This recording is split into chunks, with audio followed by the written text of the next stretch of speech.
Looking good, great. Hello everyone, and thanks for joining us.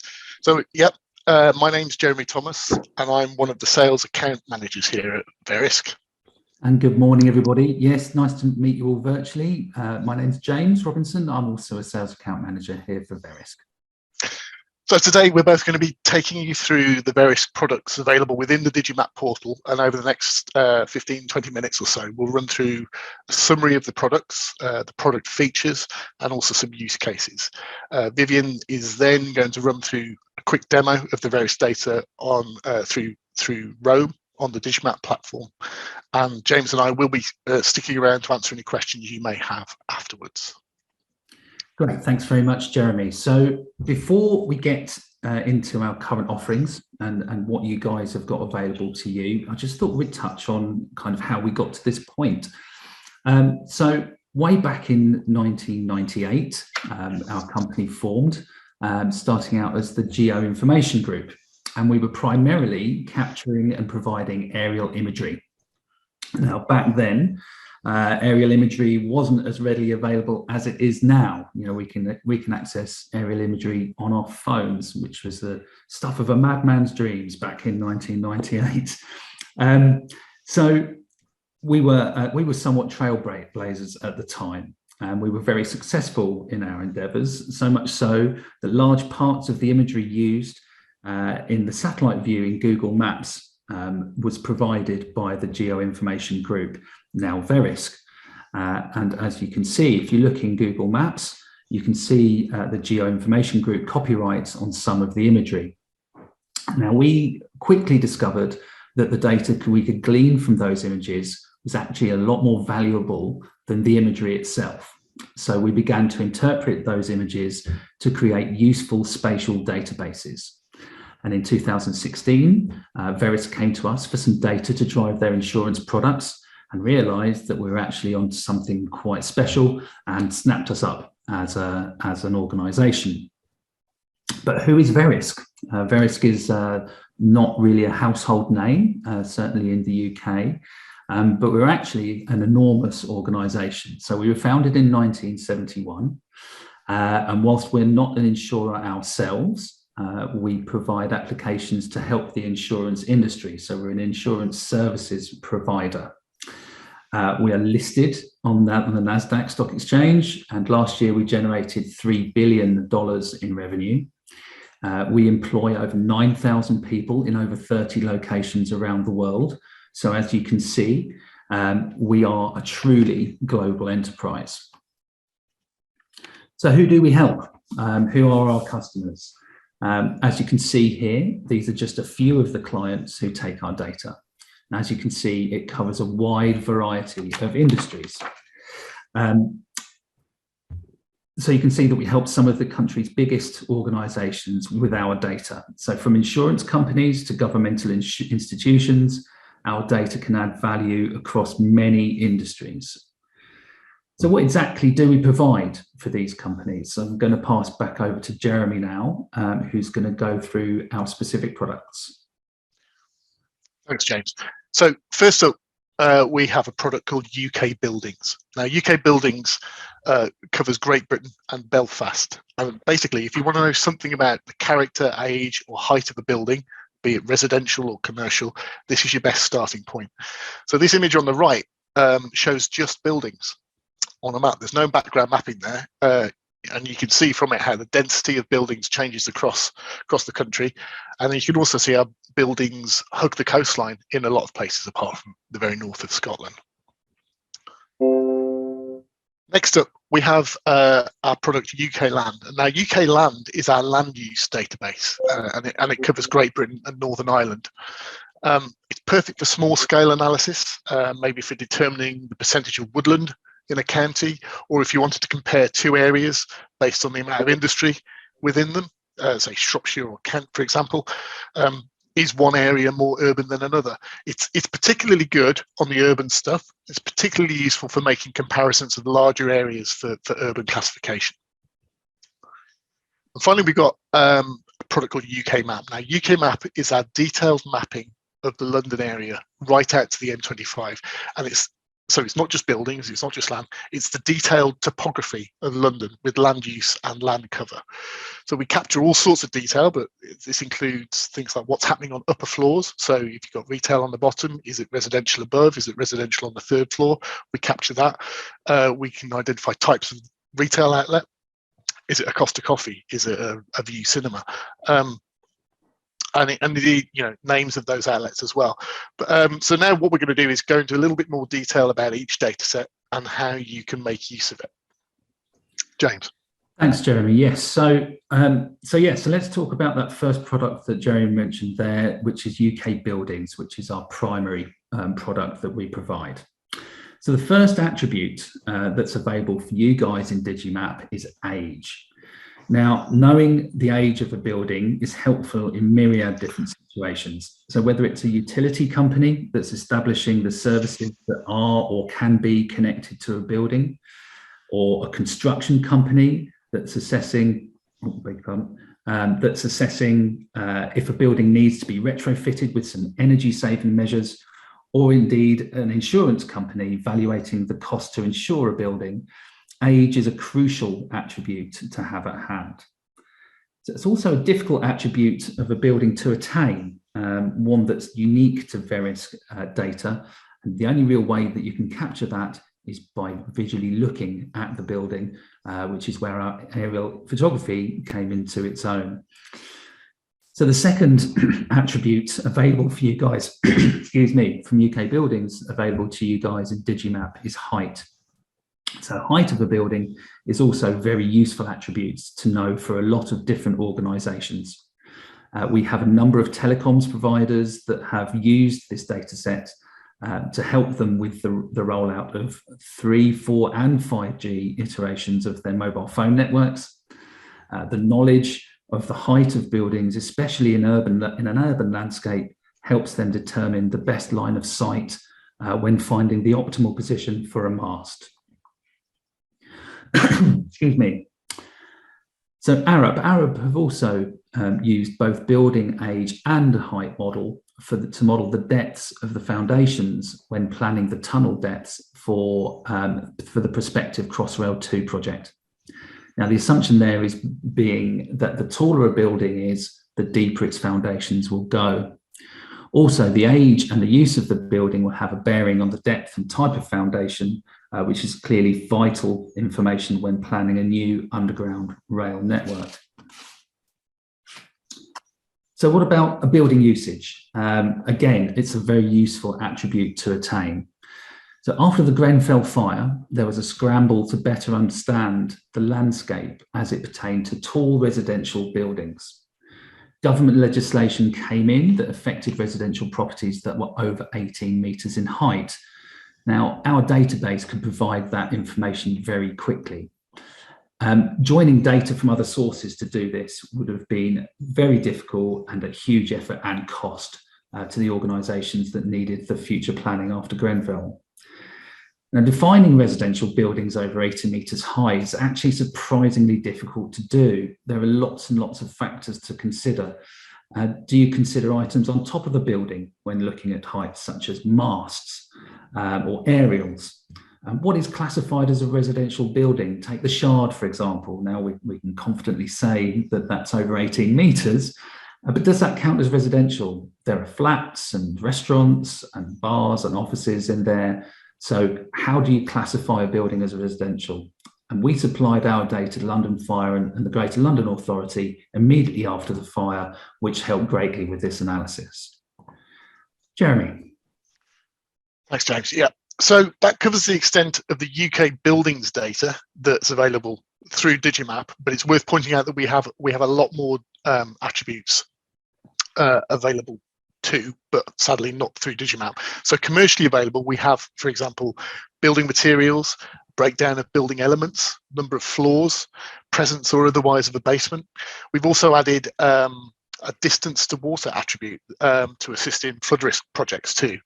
So the map you're looking at here on the right shows properties in central London with basements, and they're marked in orange. As you see, there's not as many as you might think for an older city like London. It tends to be the older ones that do, but also large office blocks tend to have underground car parks as well, which counts as a basement. So we have these attributes for areas with greater than 10,000 population, but we are planning to expand coverage for these into more rural areas in the future. In addition, other data that we have, we've added in energy performance certificate data that includes information on glazing, fireplaces, roof type, floor type, wall type. And these additional attributes have significant commercial value when connected to the building footprint, like our data does. James. Thanks, Jeremy. Yes. So on to the next product that Verisk supplies to our clients, which is UKLand. So UKLand is a national land use database covering the whole of Great Britain and Northern Ireland. Now, it's designed to help users gain an understanding of an area, whether that's whole regions or smaller, more specifically defined area within the UK. UKLand offers a comprehensive and consistent view of the land across the UK and splits it up into various different classes, 27 to be specific, and I'm not going to go through all of those with you now. That would be a waste of everybody's time. But as you can see there's a really broad range of different classifications of land. Now, some of it is quite easily attainable from other sources, and particularly the land cover side of things. So wetlands, natural landscape, natural rockscapes, agricultural land is all kind of covered in a lot of different sources. But where Verisk data really comes into its own is really when it comes into the urban areas. So classifying a difference between a retail park and a business park, or an urban centre to a suburban centre. That's much more difficult, the land use to ascertain. And that's something that we've done going through direct observation and classification of the imagery. So that's really quite a unique thing that we can bring with our data. And that's available also in a vector format. Jeremy. So what's some use cases for the UKLand? So the UKLand data has been used to assess changes to natural capital over time. I'm not sure if you don't know what natural capital is. Natural capital is defined as any element of nature that produces value or benefits to people directly or indirectly. So basically, it's anything that hasn't got something built on it.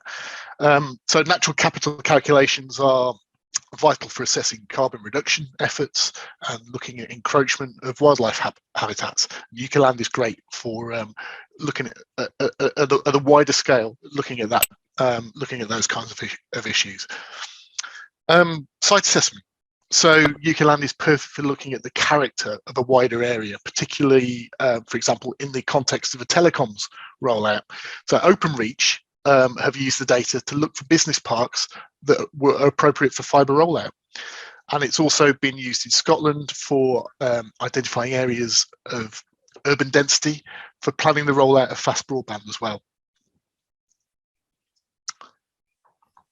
Finally, risk assessment. Again, it's really useful for that because it's another, it's another area where this UKLand has been used. So most recently, the data was used to specifically assess risk around Heathrow Airport.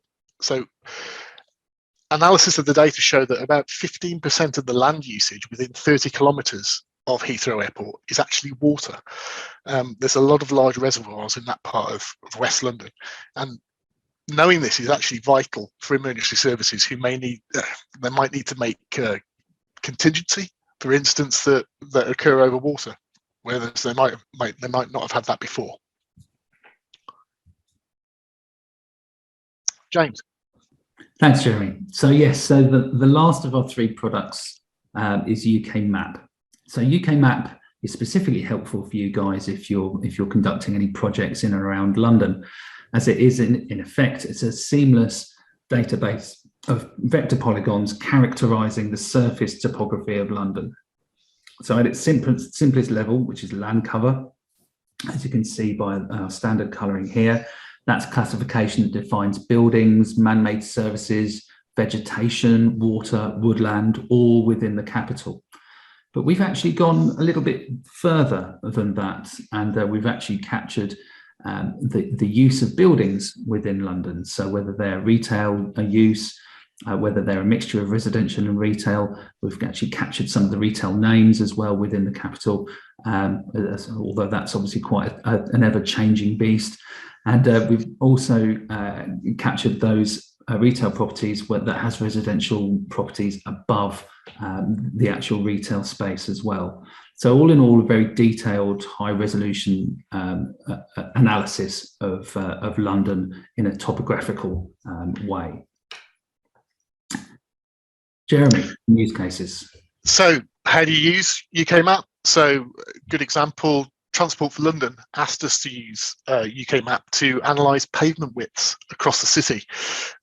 It's during COVID, to identify areas where measures needed to be taken to encourage social distancing. So the analysis basically informed the placement of a lot of signage across London. We offered the UKMap data free to all boroughs at the start of the pandemic, and Transport for London took us up on it and asked us to carry out some analysis that would help Londoners stay safe during the pandemic. So image on the right, you've got red, green and yellow lines basically indicating. So red is where it's less than, I think it's 1.5 meters. Yes, something like 1.5, and then yellow is between 2 meters and 1.5 and 3 meters. The green ones are they're wide pavements that didn't need any signage. So basically, the red thoroughfares, as it were highlighted for needing social distancing signage. That's one example. So it's also been used again by Transport for London to identify religious buildings such as churches or synagogues, and this information has been used by TfL to avoid scheduling road closures on worship days near these buildings. It's a very simple sort of problem, but until you start to think about, well, how am I going to get hold of? I need churches, synagogues, all sorts of religious buildings, and the roads, and make sure you don't close them on a Saturday near the synagogue, and you don't close them on a Sunday near the Anglican church or the Methodist church, for example. So help them with that. Also, there's another well-known engineering consultancy who's made use of the data to plan the mix of office, retail and residential in the new development at Elephant and Castle. And the idea here was to balance building usage throughout the week. So if you have too many offices in one area and the place is dead at the weekend, and then too much retail in one place, it could disrupt residents. So it's a bit of a balancing act, but where do you get the data from to inform that? Usage is unique. Building usage is unique to this UKMap database. Finally, during the London riots in 2011, a lot of retail properties were firebombed. You can see Carpetright in Croydon in this image. That's the famous image. So during the riot, the emergency services needed to know which of these retail properties had residences on the upper floors. And UKMap has that information. So it was integral to prioritising resources. James. Thanks, Jeremy. Great. So we've looked at the different products and some of the data sets that are available for you guys. So we just wanted to cover off here and ask the question: why use Verisk data in Digimap? Why would you guys access all of this? Well, so we've hopefully highlighted some of this. It's highly accurate, complete, and consistent data. So this refers back to the fact that a lot of the data that we present for you is directly observed.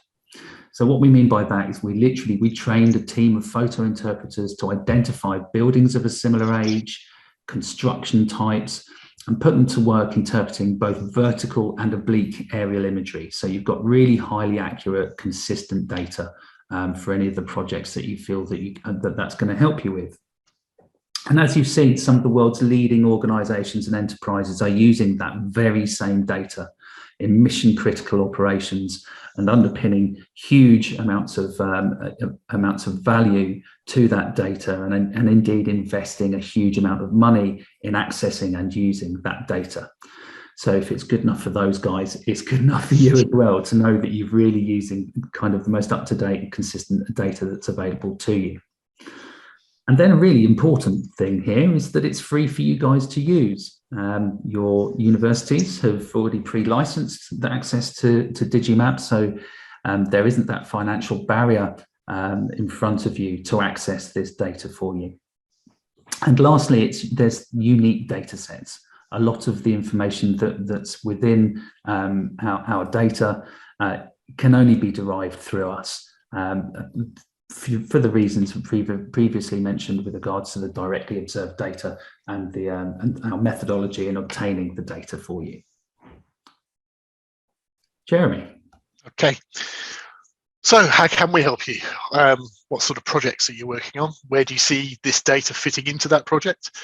Hopefully the presentation and Viv's upcoming demo will fire your imaginations a little bit about applications area. So do you want to do carbon comparisons across areas? Do you want to look at, I mean, it's a hot topic at the moment, access to green space. Do you need to compare one area to another as a large scale? To do that, use UKLand. If you want to look at which homes might be suitable for energy saving measures, then you probably use UKBuildings for that. But basically, there's a wide variety of projects out there that this data would definitely add a lot of value to. So, so get thinking. And that's us. But just before we hand over to Viv for the demonstration, these are our contact details. This presentation will be provided as a PDF, so you'll have these to hand. So you don't need to scribble that down right now. So if you need to find out more about what you've seen today, please get in touch. And now, the incredibly brave Viv is going to do a demonstration, and I will relinquish my sharing. Jeremy, before we carry on, do you want to answer a couple of questions? Would that be all right? I can, happy to now. I thought you might want to do it at the end after the demo, but it's up to you. Depends how hard they are. Well, are they hard? Well, I don't think they're too hard. Let's start with the simple one then. Do you envisage the UKMap being rolled out to any other GB cities or urban areas? No. UKMap is it's been a very, very challenging database to maintain going forward, and it's very expensive to maintain, and we don't see UKBuildings is definitely going to be improved and built upon in the future, but UKMap we don't see rolling. We don't see that doing that for Birmingham or Glasgow, not at this point. No, and I think the quality of the data in UKBuildings is getting to a stage where it almost is making UKMap obsolete, in the fact that the quality of the data across the whole country within UKBuildings is giving just as much value as the data that's currently existing in UKMap. Great, yeah, thank you, that's good. Okay, the next questions are maybe a bit more involved, so you might want to wait until later for that one. I'll ask it so you've got a bit of time to think. Ben says, I'm a researcher who wishes to understand the quality of the data in a bit more detail. May I ask, what is the advantage of UKBuildings over MasterMap buildings layer and the height dataset? Meanwhile, how reliable are the age information in UKBuildings, and what is the main source of the building age information? Okay, well, I'll let you think about those, and we'll come back to it maybe. Yeah, I could talk for 20 minutes just on those three, but yeah, we'll deal with that later. Okay, Viv, let's do your demo, and Jeremy can have some time to marshal his thoughts on that. Okay, super. Thanks, folks, and thanks very much for the really interesting presentation, James and Jeremy. So I've opened up Digimap Collections, and I'm on the Verisk tab, so you can see our 3 applications that we've got here. We've got Verisk Roam, which we're going to spend most of our time looking at, where you can view and browse the Verisk maps. You can also annotate them, measure features, import your own data over them, and so on. So we'll have a look at that. We also have the Verisk data download. So this is where you would go if you actually want to download the vector data to do some analysis with it, to use it in ArcGIS, QGIS, or any other software applications. And then we have our web services. So I'll just click on that to let you see. Oh, blast, I do apologise. I'm having to log in. Do bear with me for a second. Okay, so This is our Verisk web map service. So what this allows you to do, if you take this URL here, it allows you to use that URL in your own software applications, perhaps something like ArcGIS, to bring in a stream of the Verisk mapping images. So that can be potentially really useful if you just need the Verisk data to be able to combine it with your own data. You wouldn't be able to do any analysis on it. It would be a stream of backdrop images, but it's potentially a really efficient way for you to get the Verisk data into your project. So that is available to you, but I shall now open Verisk Chrome and let's have a quick look at the data. So when you open up Verisk Chrome, you always see this map of GB. And what we're seeing here is the UKLand dataset. So I've got a base maps button on the map window here. So it tells me that the only base map available for selection is UKLand. There's a map information button at the bottom left of this left-hand sidebar here. And so if you're ever in any doubt as to which Verisk data you're viewing, this will tell you the map product name here. So indeed, this is UKLand. I'm also going to open up from the sidebar a map key. So this gives me all the different classes which James showed you when he took you through the UKLand data. So let's zoom in a little around about Birmingham, say.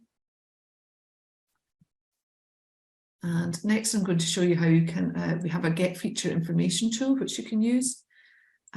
So let's, for example, try this pink area here.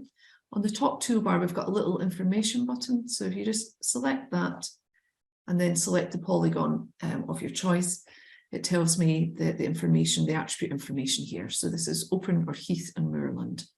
So this information tool is available for all the maps that we offer in Verisk Digimap. As you zoom in and you want to select different polygons, you can use that. So I've zoomed in a little further onto Birmingham. Let's go in a bit further. What you will hopefully have noticed is that the base maps area here is populated with another two maps. The UK Buildings map is now available. I'm trying to minimize this Zoom stuff off my screen. So we can now select between UKLand or UK Buildings, which is separated into an age, the age classes or the buildings use. So let's have a look at the age one first. We'll zoom in a little further. And let's use our information tool again on this building here, for example. So this gives me some attribute information. So it tells me from the various data, the property number, building number, the area of the building height, as we've mentioned, and the age of it. This is mixed age, part post-war, and indeed its use, retail with office residential above. So you can get all of that attribute information just from using our little information button.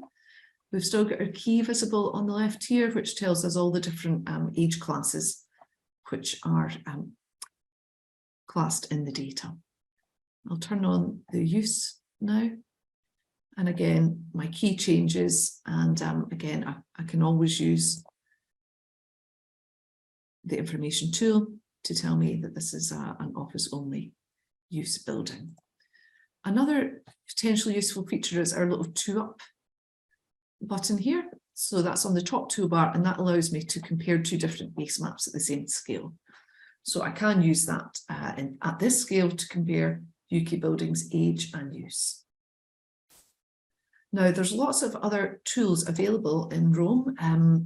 Hopefully some of you have used Roam in either Verisk Digimap or our other Digimap collections, but there are lots of possibilities. So we have drawing tools where you can add markers, shapes, lines and measurements. You can upload your own images, add buffers. You can also import your own data.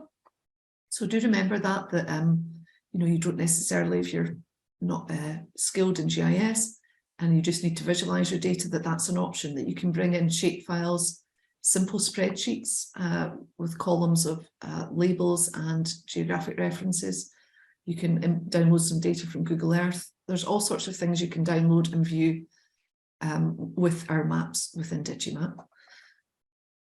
There's also the possibility within our overlays option to add in a web map service. So this, as I mentioned, with the Verisk WMS that we provide, These are provided by lots of different data providers, and you can bring in a web map service and combine it with the data available in Digimap to visualize it there. So I won't say any more about the Roam options. That was just obviously a very quick overview. We've got lots of videos and help to help you make sense of all of those at a later date. Apart from to say that, of course, we do have a print option within Roam where you can get a PDF or a PNG map print. And you can also save within My Maps. You can save your map for a later date. So that is, we've looked at UK Buildings and UKLand. Let's go somewhere in London now, so we can have a look at the London-based data. Okay, so I've searched for and come to Stoke Newington in North London. So we can see our base maps now has some more options. We're still looking at UK Buildings use, but we also have 2 other options here. So we'll zoom in a bit further. And our UKLand disappears because it's not suitable for display at this scale. And I'm going to select the aerial imagery of London that's available.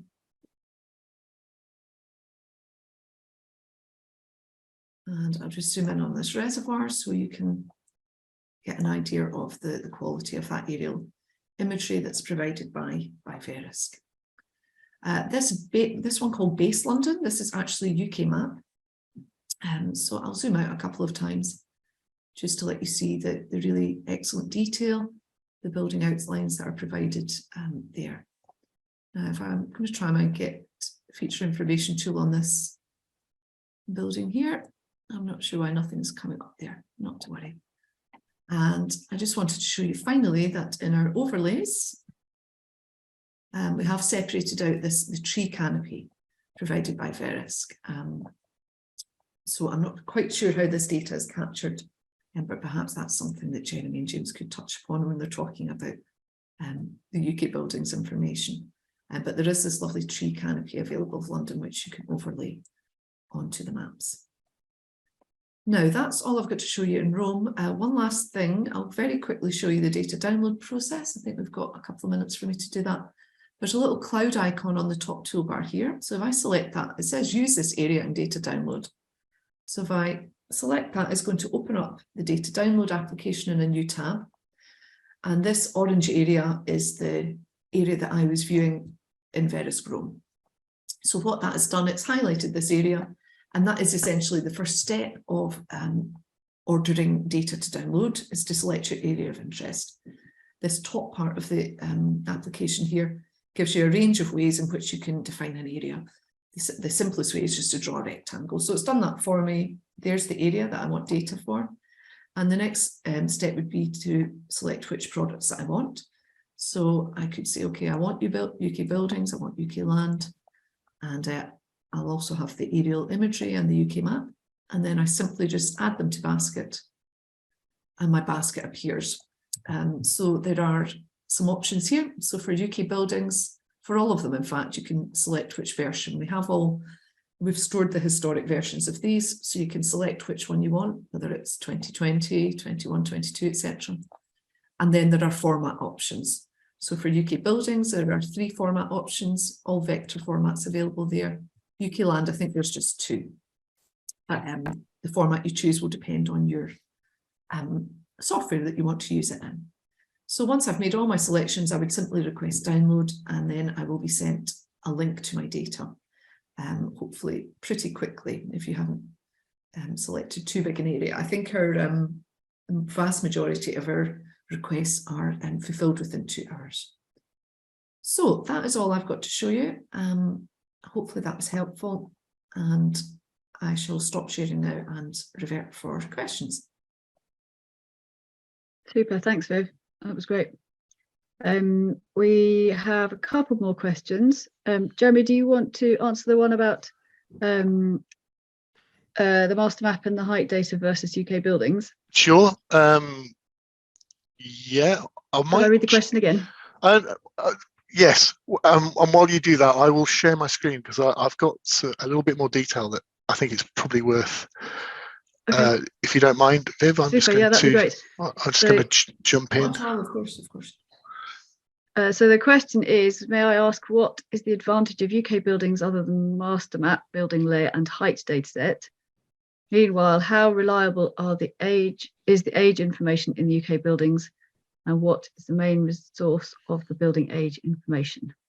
Okay, so the main difference between us and master map for the UK buildings, and why you might need to use us instead of that, is basically we have age and use values.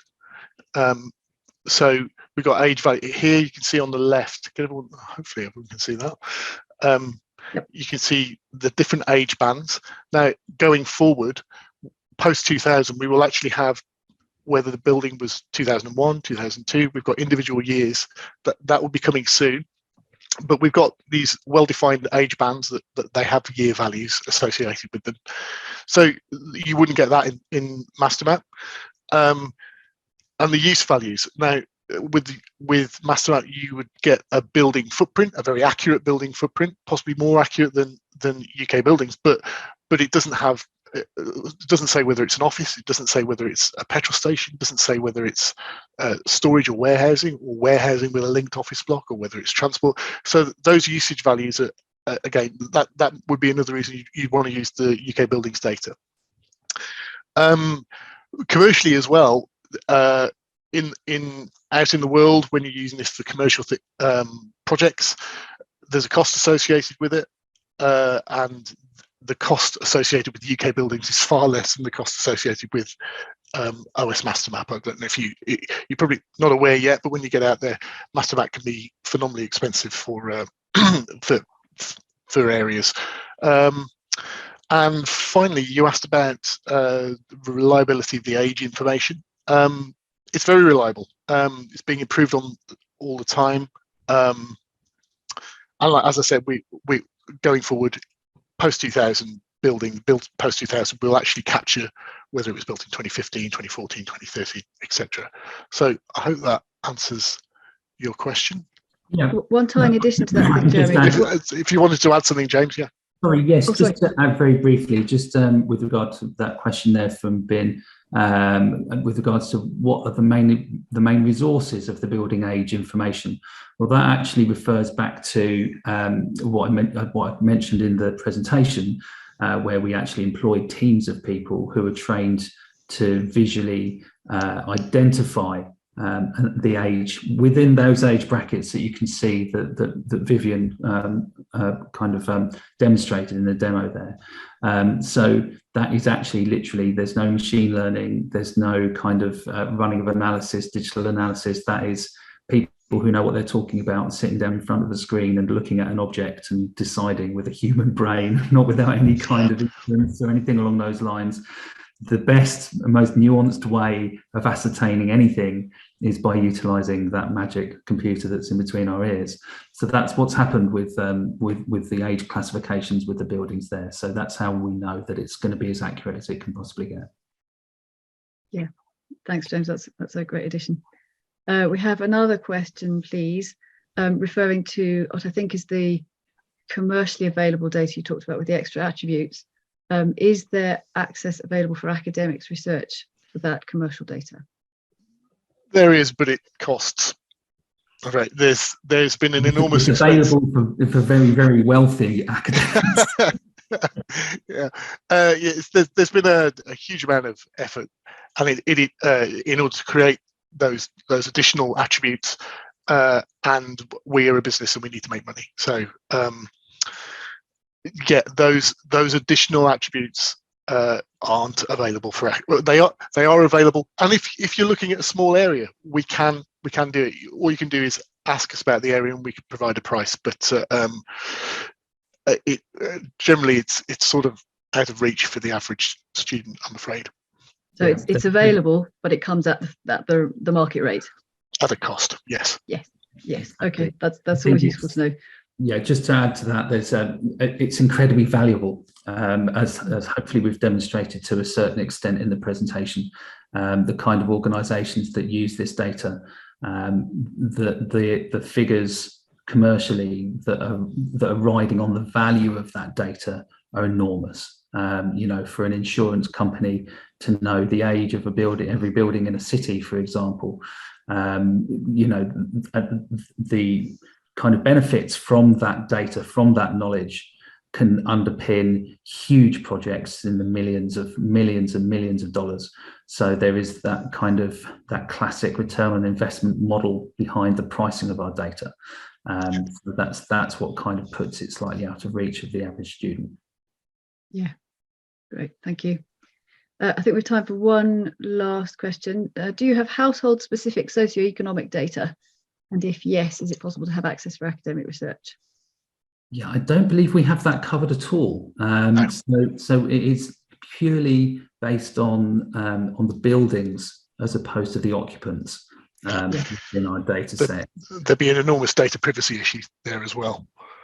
So most socioeconomic data is aggregated up to either lower super output areas or the kind of ONS type of geographies that it's aggregated to for privacy purposes and for analysis purposes.